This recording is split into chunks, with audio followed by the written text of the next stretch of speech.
The coastal town of Greyhaven had long whispered of the Eternal Shroud, a ship no living soul could claim to have boarded and returned from.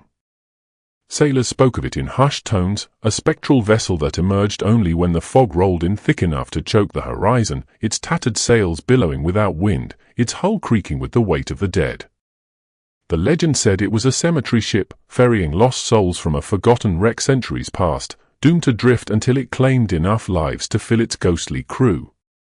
On October 31st, 2025, the fog came heavier than ever, and with it, the Eternal Shroud found its next marker. Lila Monroe, a marine biologist studying the Greyhaven reefs, ignored the old tales. She'd heard them from weathered fishermen at the docks, warnings to stay ashore when the mist turned the sea to a wall of grey. But her research couldn't wait. A rare species of deep-sea coral was blooming, and the fog wouldn't stop her. She launched her small boat, the Selkie, into the murk, the engine's hum swallowed by the damp silence. Her radar blinked erratically, and the compass spun like a child's toy. She cursed the equipment, peering into the fog, when a low groan rumbled through the water ahead. A shape loomed, a ship, impossibly tall, its masts piercing the haze like skeletal fingers. Its hull was barnacle-crusted and black, splintered planks oozing a faint green glow. Lanterns swayed from the rigging, their light cold and unnatural, illuminating rows of jagged crosses lashed to the deck. Tombstones.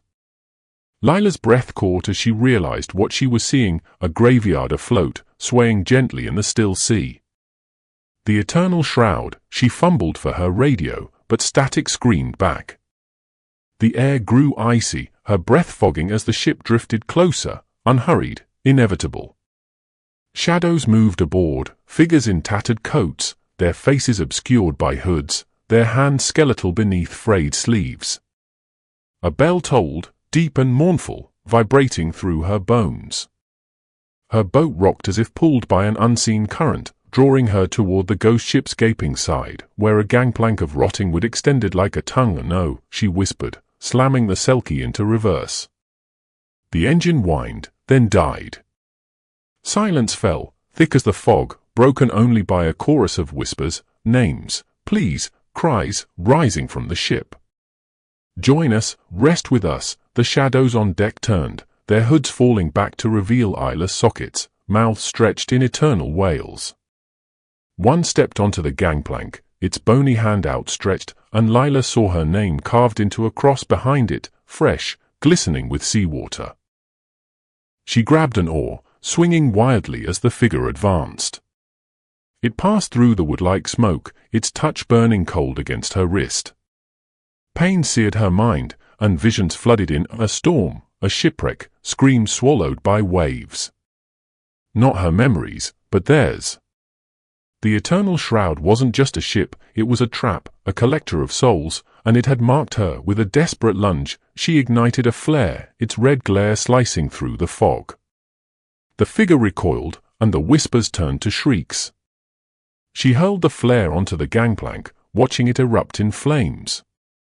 The ship groaned, retreating into the mist, but not before the bell tolled once more, a promise of return.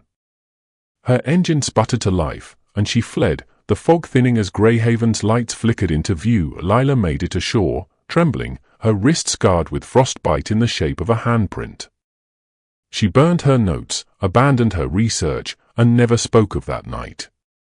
But when the fog rolls in thick over Greyhaven, she locks her doors and prays. Fishermen still see the Eternal Shroud, its crosses gleaming, and some swear they've heard a new name whispered among the dead. Lila, the ship waits, patient in the mist, for the next soul to claim.